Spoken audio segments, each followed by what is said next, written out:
right? Let that just, settle into your mind for a second. A city that was taboo for so many decades with the NFL.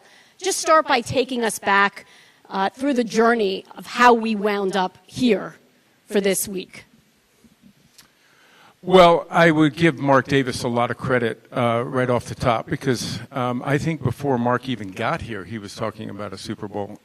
He believed this would be a great Super Bowl location. So when he got the relocation approval, that was one of the first things he started talking about is, well, when are we going to get a Super Bowl? And I said, Mark, we got to play a regular season game here first. But it's this stadium is extraordinary. You all were here. We can feel it. I think they've done an amazing job with that stadium. And that's our stage. So for us, the stadium is key. The city is key. This city really knows how to put on big events. And we've seen that. We feel it. We felt it all year from our fans. It is the number one place for visiting team fans to come to a game. So we knew this would be a popular place for it. And it's the number one place for people to come in and gamble. It is the gambling center of the world. And when you think about it, you put out a memo this week reminding the teams of the gambling policies. But how do you make sure to protect the integrity of the game? Well, it's our number one objective. This is true gambling and outside of gambling, right? The integrity of our game is critical. And so we spend a lot of time focusing on that, educating, making sure that all of our personnel are aware of our gambling policies in this case or any other policy that can affect the integrity of our game. So ultimately, that's our primary job. This week coming in here, we wanted to make sure not just the two teams, but every other club will likely have representatives here. We wanted to make sure they understood it, our league staff and everyone else, so they understood exactly what the policies were. And they all understand the importance of it. We clarified our policy earlier this year, and it was to put the importance for our players that betting on NFL games or inside information or anything that would negatively impact the integrity of our game is absolutely off limits. Let's talk about ratings right now. Both championship games, over 50 million viewers. What do you attribute those record-breaking numbers to? And in all honesty, how much is it the Taylor Swift effect? I would tell you it's because of the great competition. Listen, the competition has been off the charts this year.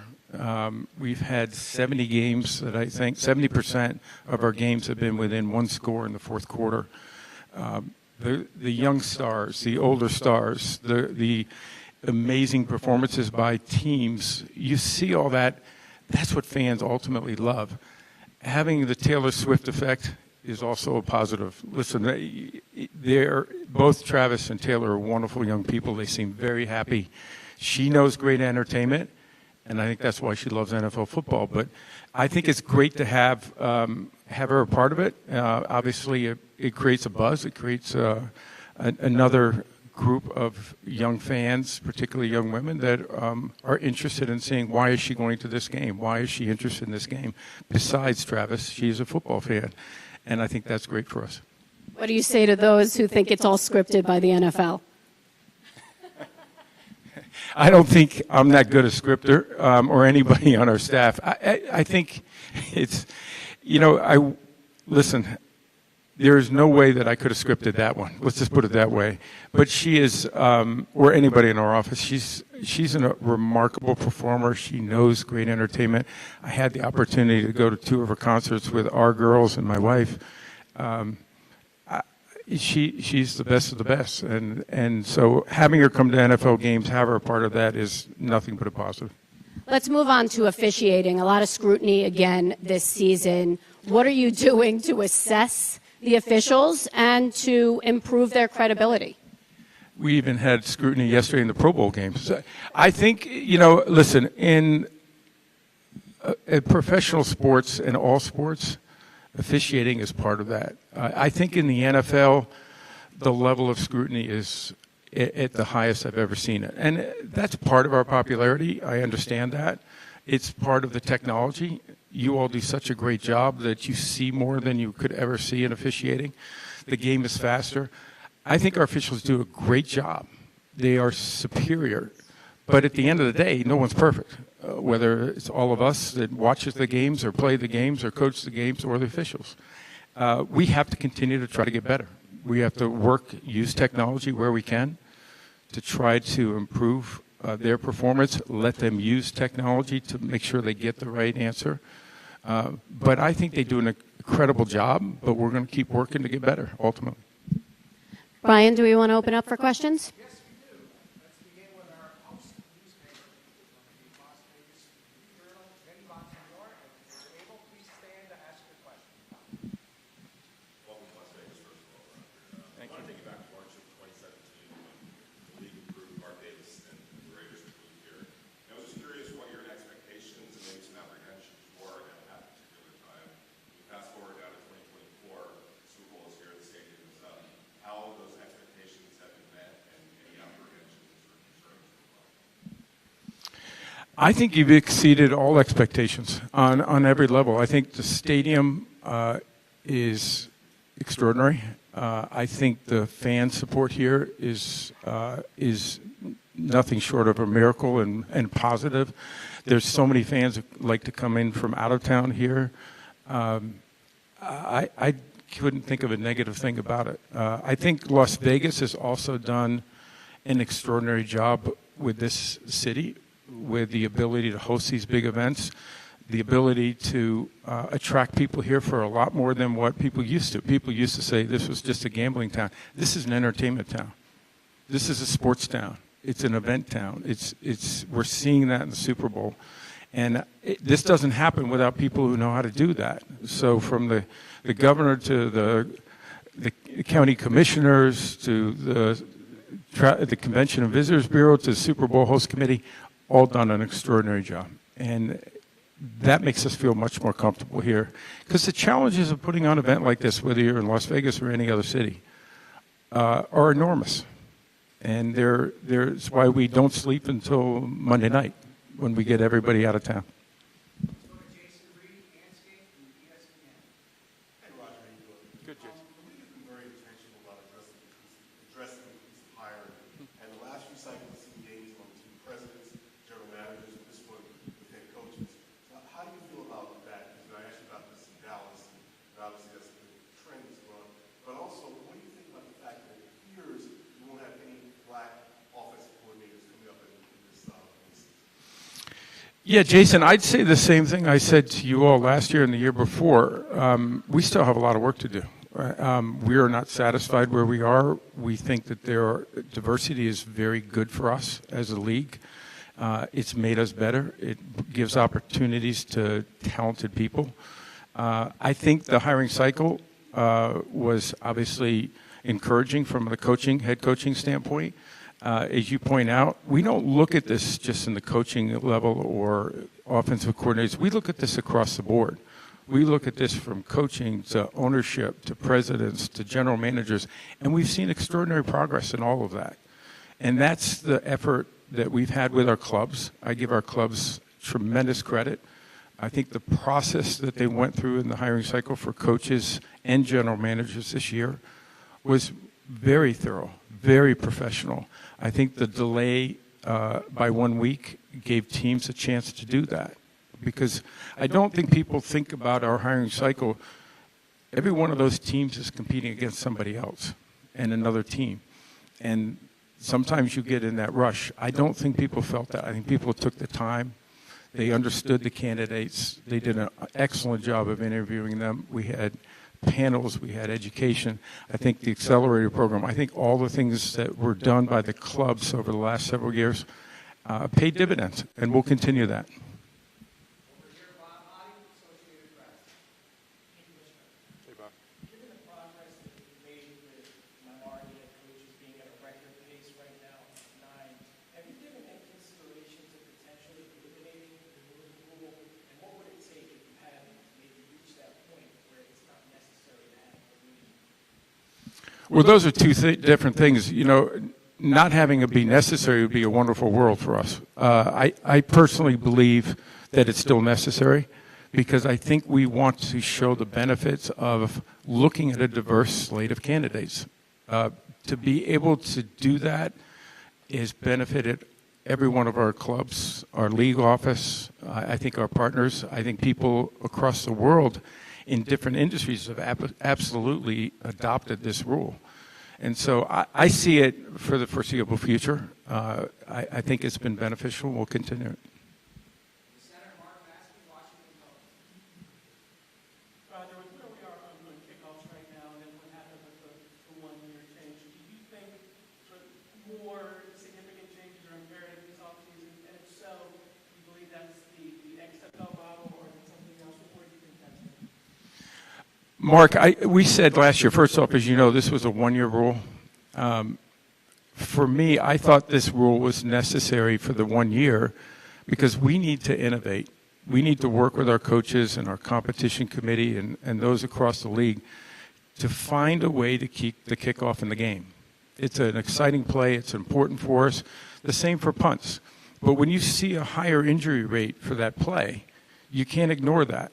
And we haven't yet found that solution. And I think we've proven over the last several years, you can make the game safer and more exciting at the same time. And that's our objective here. And I'm confident we'll get to that. It's going to take a little work, but this is a one-year rule, so I hope that that will be a major focus this spring.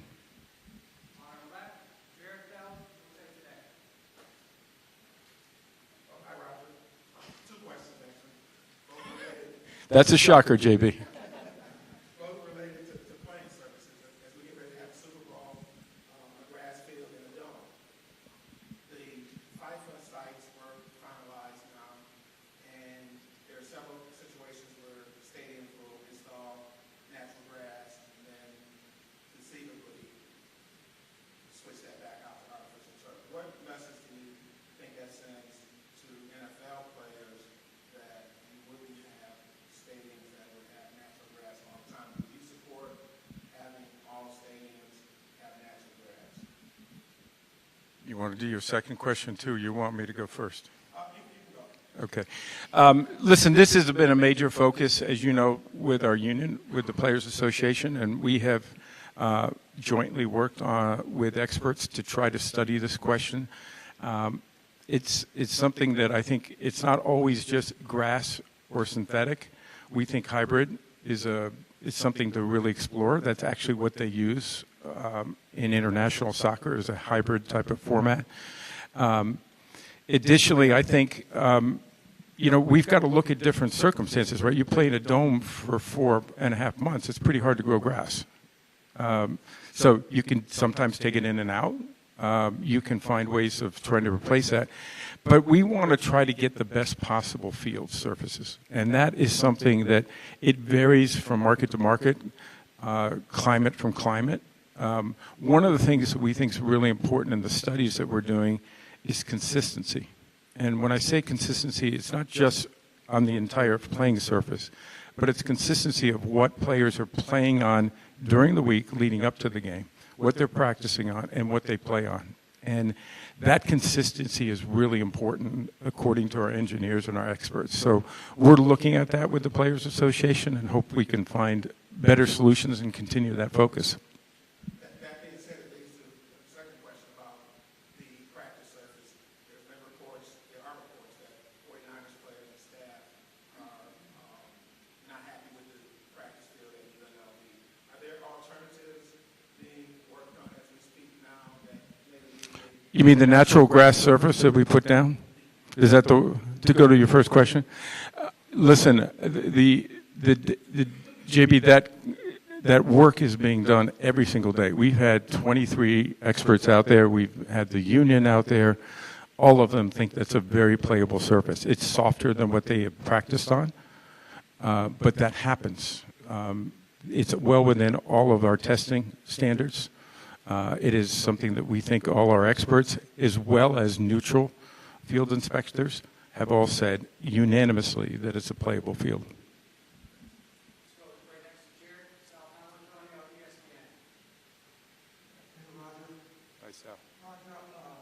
Anna Isaacs, the VP for Social Responsibility, quoted in the New York Times today.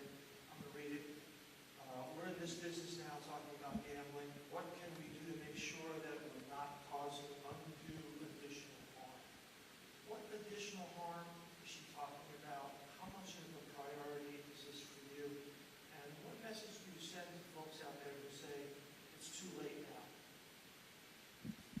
Well, I don't know. The first time I've heard that quote was when you just read it.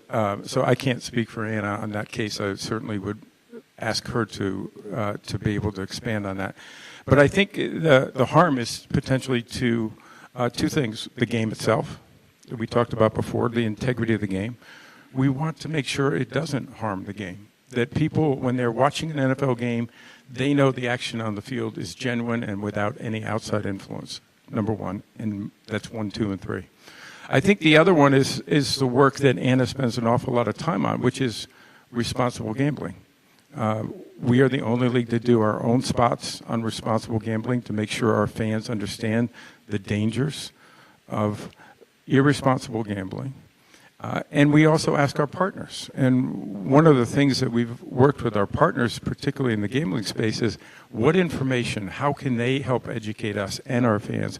How can they give us information that will allow us to make sure we're treating our fans properly, giving them the opportunities to engage safely, responsibly, but also protect our game?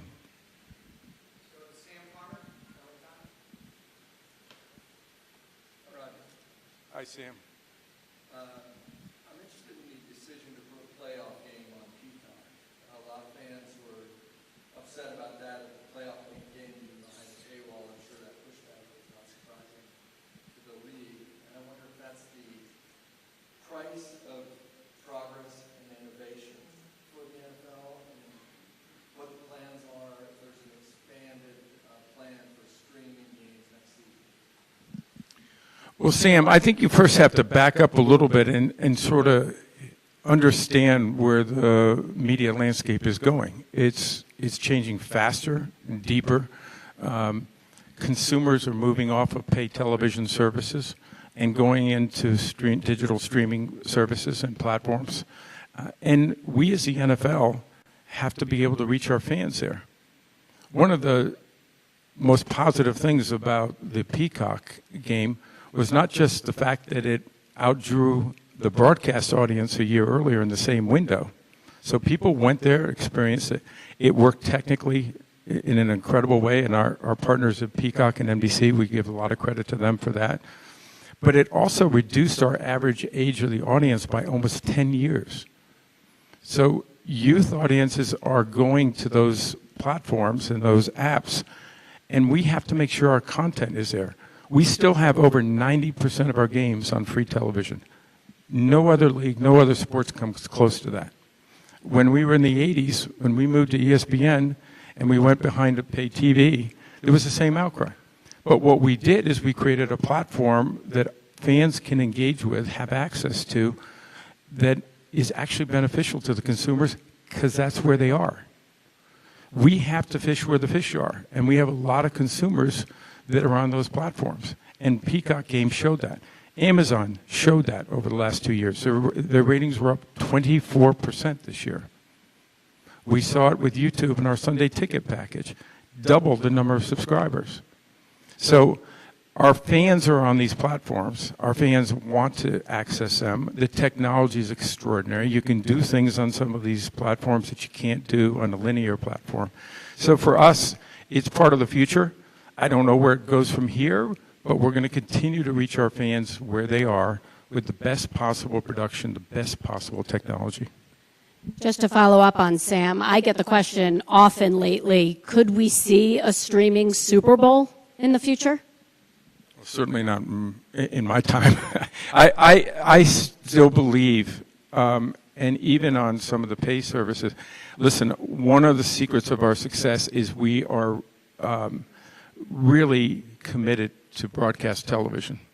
As I said, 90% of our games are on broadcast and free over-the-air television. I think it's the reason why you will see over 200 million people watch this game here in the United States, because it's on broadcast television and the broadest possible platform. And our credit to CBS, they've built a great platform for us. But there's also a digital stream of Paramount Plus. And we want to support that because there are some fans that are watching on Paramount Plus a lot.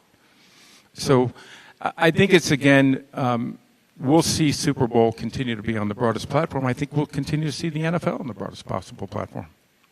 23 million people watch that wild card game. Speak to the right over here. Neil Reynolds.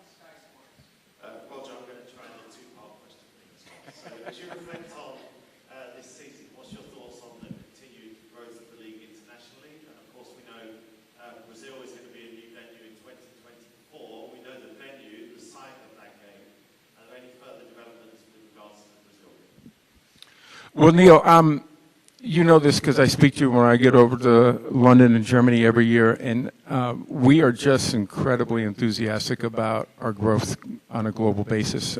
We are convinced we can be a global sport in the near future. Our ownership has committed to allow more games to be played on an annual basis, on a global basis. We are excited about the fans' reaction, our media partners. I think this is a great opportunity for the league, and we are committed to making it a global sport. You mentioned Brazil. Brazil is new for us this year. We are incredibly excited. We're going to do it on our kickoff weekend, which is an unusual approach and different than we've ever done. We actually are going to play it on Friday night of our kickoff weekend. So we'll have Thursday night as our kickoff game. Friday night we'll come back from Brazil in Sao Paulo. The Philadelphia Eagles will be the host team in Sao Paulo. And then we'll come back with Sunday night and Monday night, and obviously a great group of games on Sunday afternoon with our two partners. So we think this is giving us an ability to access more fans, not just here in the States, but on a global basis. And I think it's going to be a huge hit. We're excited. Could you repeat your name? Hi, Jay. First and foremost, the Bears are looking to build a new enclosed stadium in Chicago. How important is that to the league, and could that lead to a Super Bowl? I think it's important to the Chicago Bears, their fans. I think it's also important to that community. I think, as we have seen here, a great stadium can host additional events. I think that's true in Chicago. I think the Dome Stadium that they're talking about, both downtown and also potentially in Arlington, I think those are both great opportunities that they need to explore. The good news is they've got quite a bit of time on their lease. The Bears are committed to being in Chicagoland. I talked to the mayor of Chicago recently. He wants them in the city. Arlington wants it out in Arlington. I think they'll be able to develop a proposal that will be good for the fans, but I also think it'll be great for Chicago.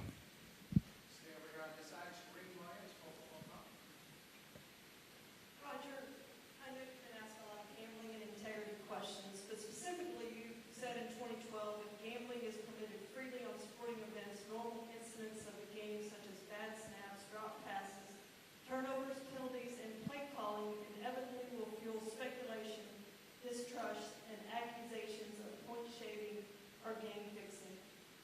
Fast forward to now, do you see that speculation happening, and what is the NFL doing to counter or prevent it? Well, I think, Shireen, that's exactly what I was talking about before, is protecting the integrity of the game. Making sure that our fans understand that what they see out there does not have any undue influence.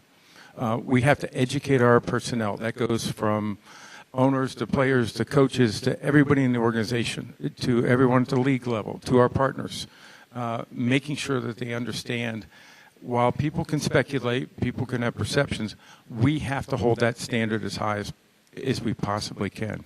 I haven't heard an awful lot of that, but you do hear. There are people out there that say those things, whether they're irresponsible or not. I think we've proven it in the way we enforce those rules. We have suspended a number of players for betting on the NFL or involvement with gambling activity. We have suspended a number of personnel, both at the club level and the league level, for the same. We've actually terminated employees. So we will do that, and we take this incredibly serious. So we understand the risk. We did not make the decision. Ultimately, the decision was a decision by the Supreme Court. They legalized sports betting. We have to adapt. We have to embrace it. We have been cautious. We have been very thoughtful, I think, in our approach. But we know the risk, and protecting the integrity is number one. Hi, Roger. You mentioned the Taylor Swift effect earlier. I can speak from experience that the young girls, including my daughter, are newly invested in the NFL because of they get to see Taylor Swift on Sundays. It has felt for a long time that the way that the NFL has wanted to engage with women has been largely cosmetic, pink shirts, sequins, and now you have this new fan base that has fallen into the lap. What do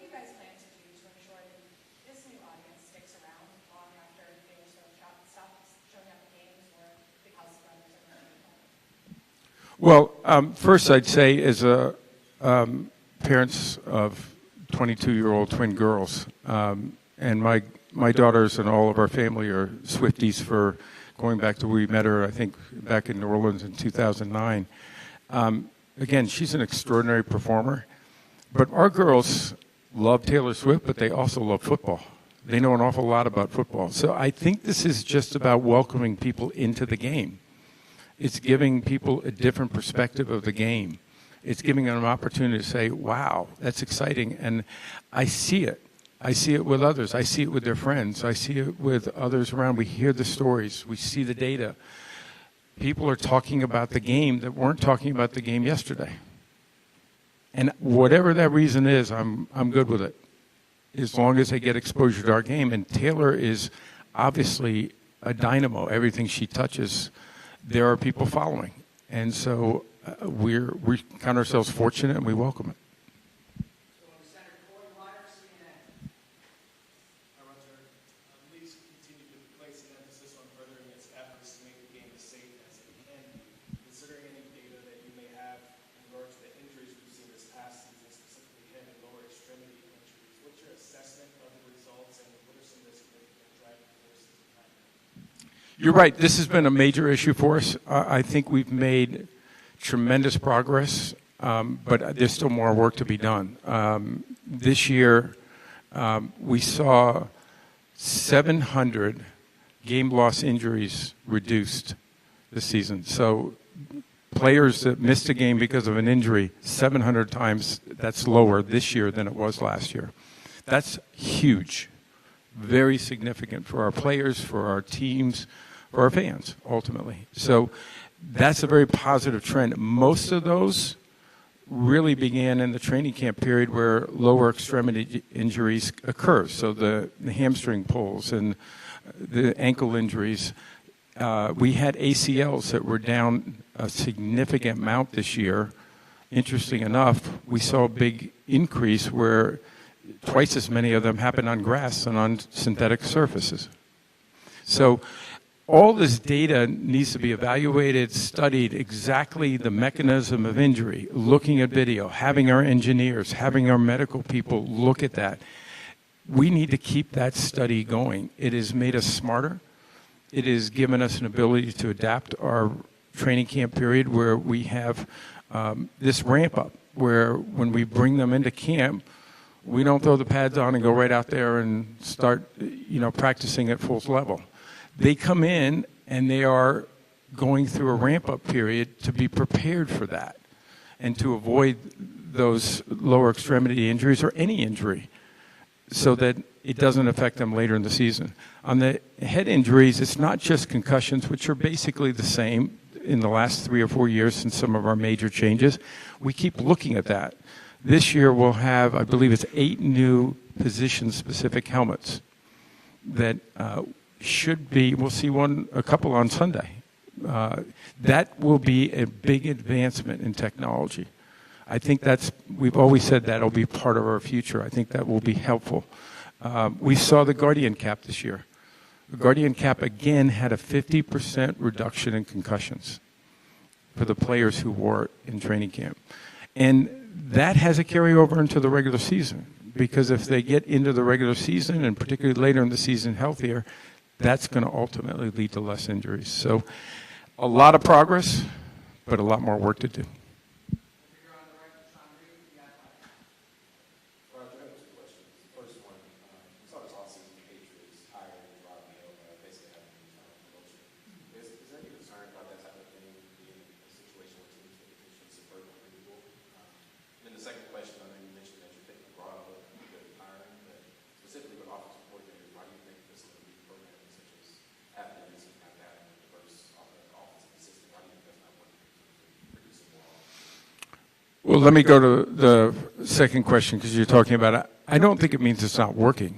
I think these programs take a while. Those offensive assistants are young. They need the ability to have exposure to the experiences, to grow, to be able to get the kind of experience to become offensive coordinators and then head coaches. So I think it's too early to say it's not working. I don't accept that at this stage.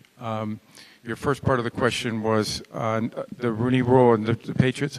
I also don't take the same approach that just was done to skirt the Rooney Rule. Robert Kraft made that commitment a year ago in the contract with Gerard Mayo, said that if Bill Belichick's not the head coach, you will be the head coach. I think that's smart management. Ultimately, we all want to keep our people, develop our people. He knew that Gerard Mayo was head coaching material. That is, I think, a very positive thing for teams to do. So I don't believe it's skirting the Rooney Rule. I actually believe it's benefiting our players and our coaches to have that kind of stability in our clubs.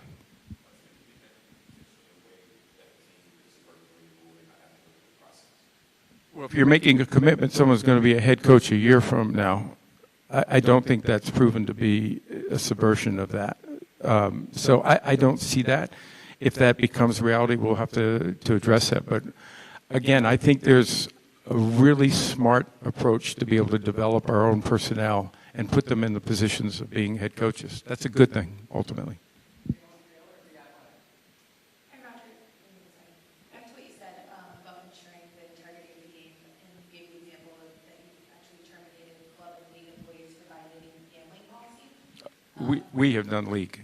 Clubs do their own terminations. Okay, I know the league does a lot of the investigating for that. So I wanted to see if you could reveal how many club or league employees have been punished for violating gambling policy, and what support does the league offer them after they have been terminated or punished? I think it depends on the circumstances. I believe the last number I saw was 25. And I think we have roughly 13 players that have been involved with some discipline. I think it depends on the circumstances of what it is. If they were betting on NFL, you're terminated automatically. That's it. So here, Darren Smith with Kansas City. Mr. Goodell, thank you so much. Sure. I have one question, following up on the question about the Peacock. I guess for the average person, how much money is too much money for the NFL to try to get out of the road?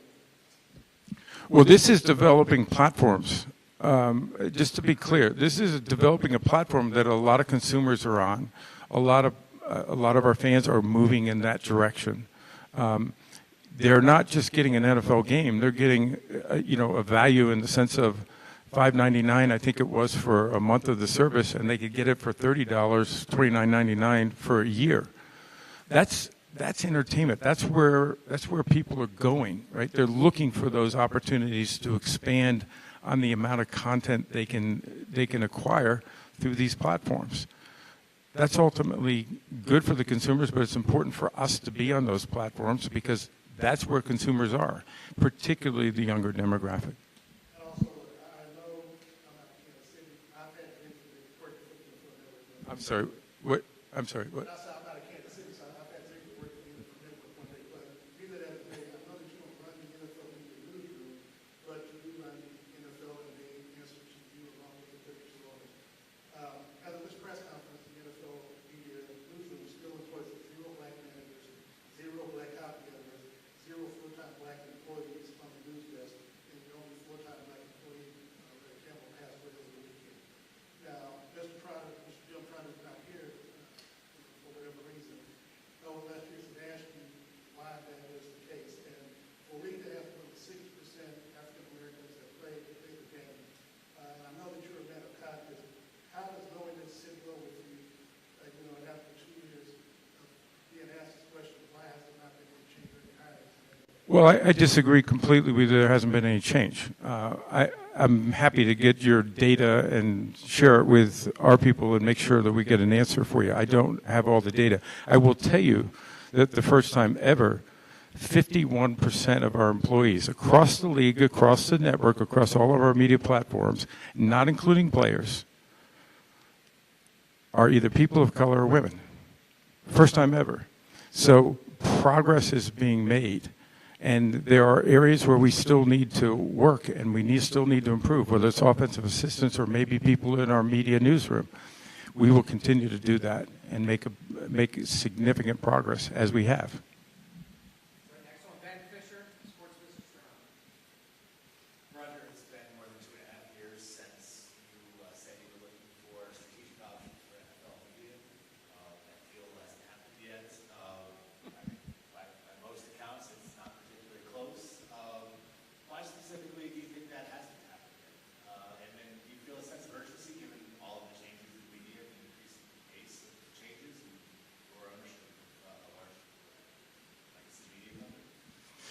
I think how we've adapted and changed the media landscape has been quite progressive, frankly.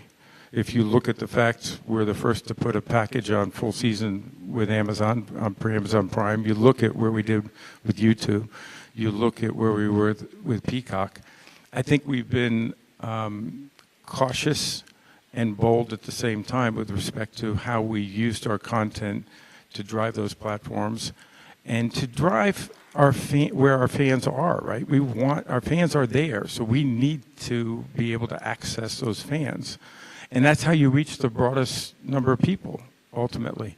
So there's a lot of speculation. I would say not all of it accurate about our various conversations, but our relationship and our discussions with our media partners and non-media partners about the NFL content and how we can use NFL content to reach more fans, I'm very optimistic and positive about. We're not under a time frame. I'm not worried about someone telling me it's been 2 years.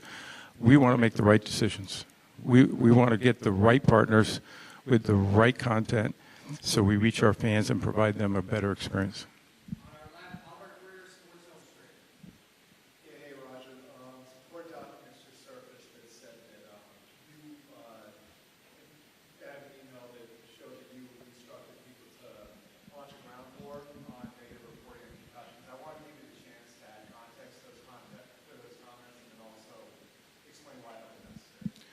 We want reporting that's going to be accurate and it's based on fact and to fully understand what we're doing in the space, understand what is still in dispute in the medical world, and to understand that we're putting significance, tens of millions of dollars, if not hundreds of millions of dollars, into making sure we understand where the medical community is and advancing the medical community in their thinking. That's critically important for us. So, yes, we don't want people inaccurately reporting information. We want them to understand where we are, how we're making the game safer, the things that we're doing in research, but also the things we're doing to make sure that we're making our game safer, taking techniques out of the games, modifying rules, making sure that we're adding extra protection in so that we can identify when players are injured. People didn't think we could change our culture. Our players are now raising their hand when they have a concussion, potentially, or when they see somebody else. Our coaches are doing it. Those are all positive moves that are going to make the game safer for our players. And we need to make sure people understand those steps. Stay on our left. Superintendent Brandon from Las Vegas. Hello, Roger.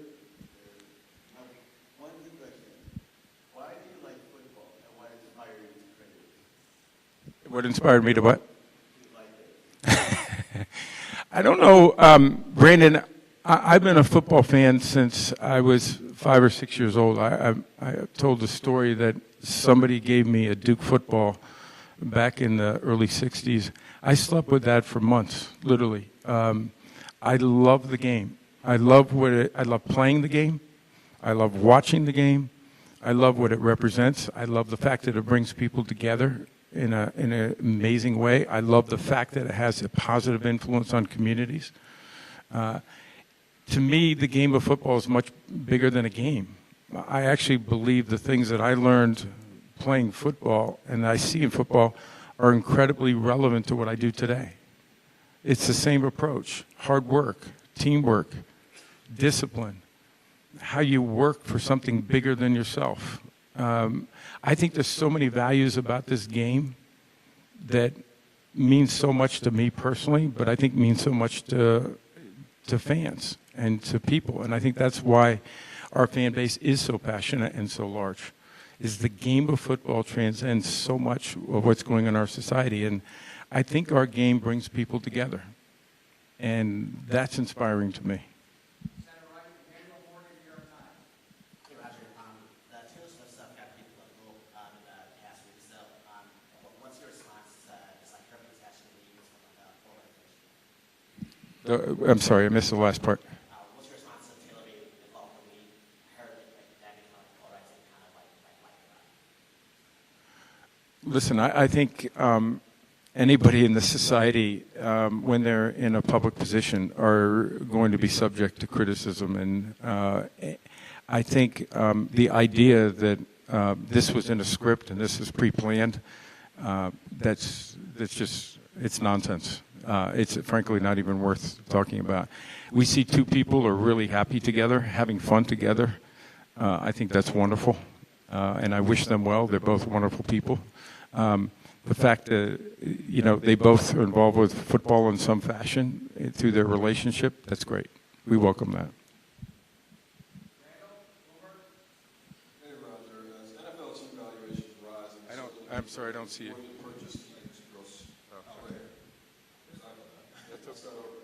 As NFL team valuations rise and the circle of people that can afford to purchase teams grows smaller, wondering how that complicates succession planning for owners. And on that note, if you have any updates on potential rule changes to allow private equity investors to buy into teams. Yes, listen, when franchise values increase, sometimes that makes a franchise less affordable to a certain, segment of our population. Less people may be available to do that. That's why we are looking at our ownership policies and looking at them in every context. How do we bring diversity to our ownership?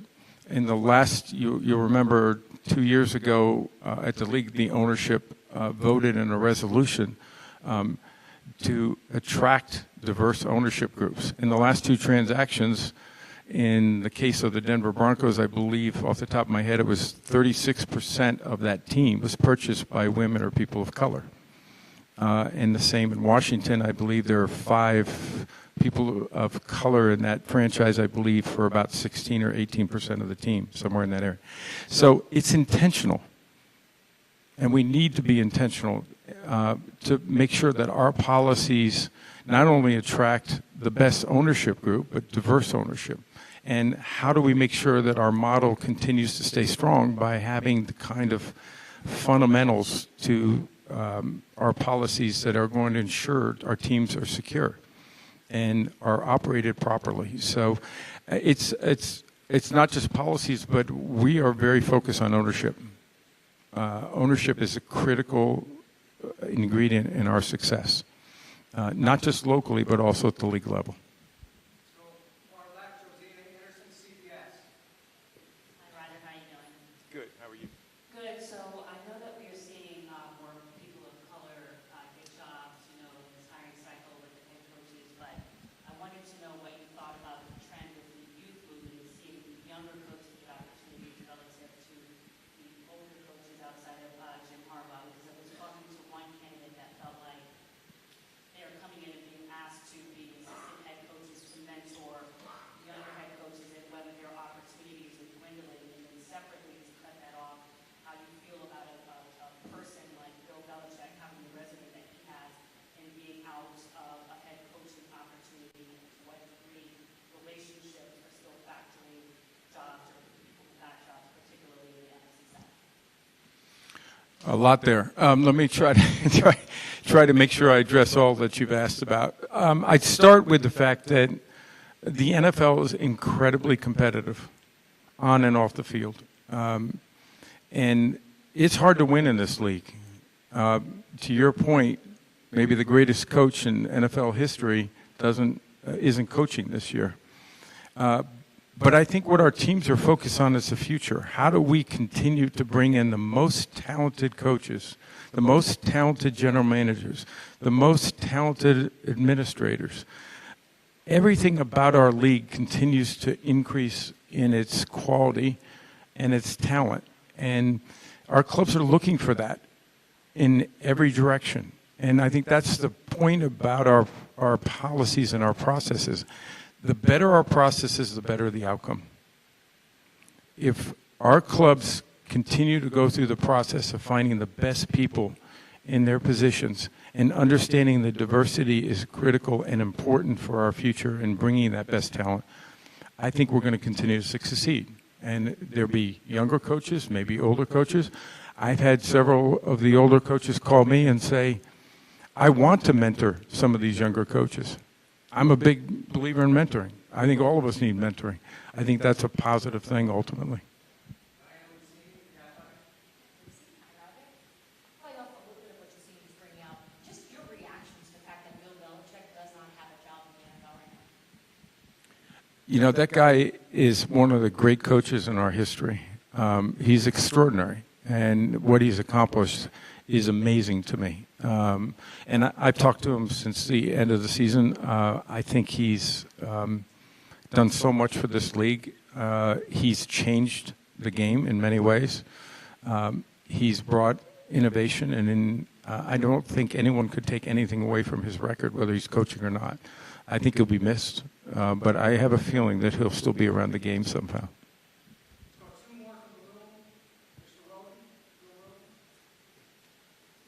Hey, Bill, how you doing? Well, so years between 2016 and 2021 were very volatile in terms of players getting a voice, players taking positions, in some cases even pushing the NFL to take certain positions. So I'm wondering, in a very contentious political cycle getting ready to come up, would you rather players just kind of stay out of it, or did that 5-year period teach you or give you comfort that voice is good, that you prefer players to have voice?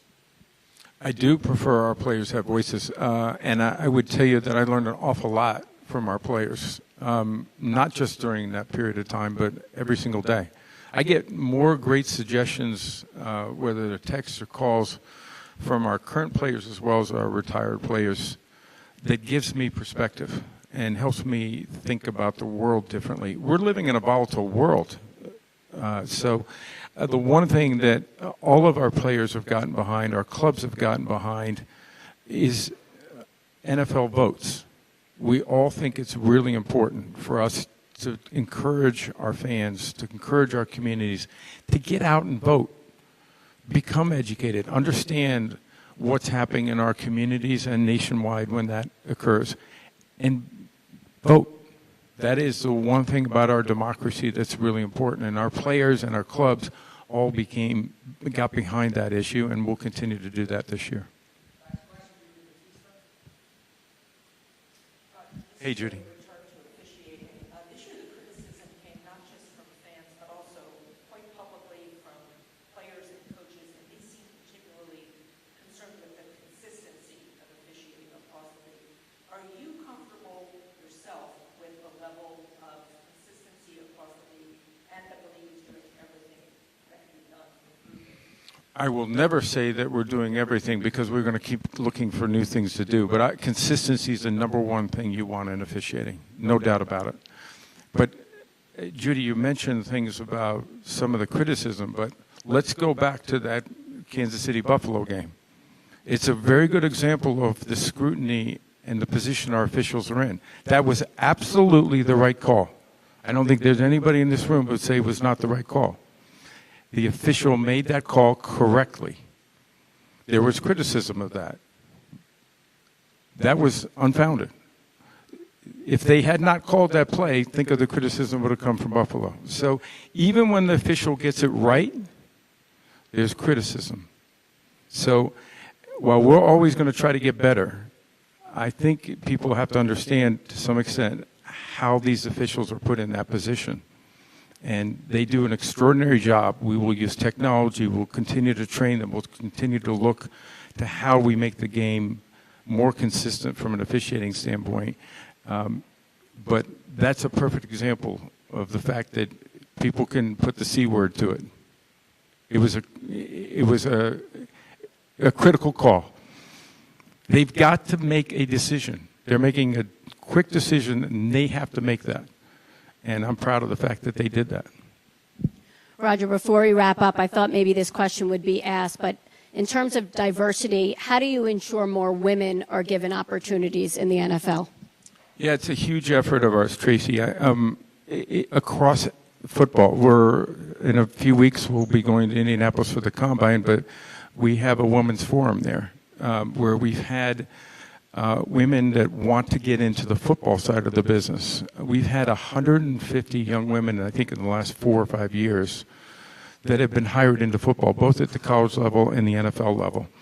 We see it on all levels. We have a woman president of the Las Vegas Raiders sitting right here, Sandra Douglas Morgan, extraordinarily talented person who is leading the Raiders in a terrific way. So again, it's about attracting the best talent, and women can do this in the football areas. I think we have 12 full-time coaches. I think the numbers continue to grow, and I think that's, to me, that's going to be a very positive trend going forward. Okay, finally, we have a great matchup ahead. Put on your analyst hat for us and critique what you think this game is going to come down to, and do you have a pick? I definitely do not have a pick. I know better.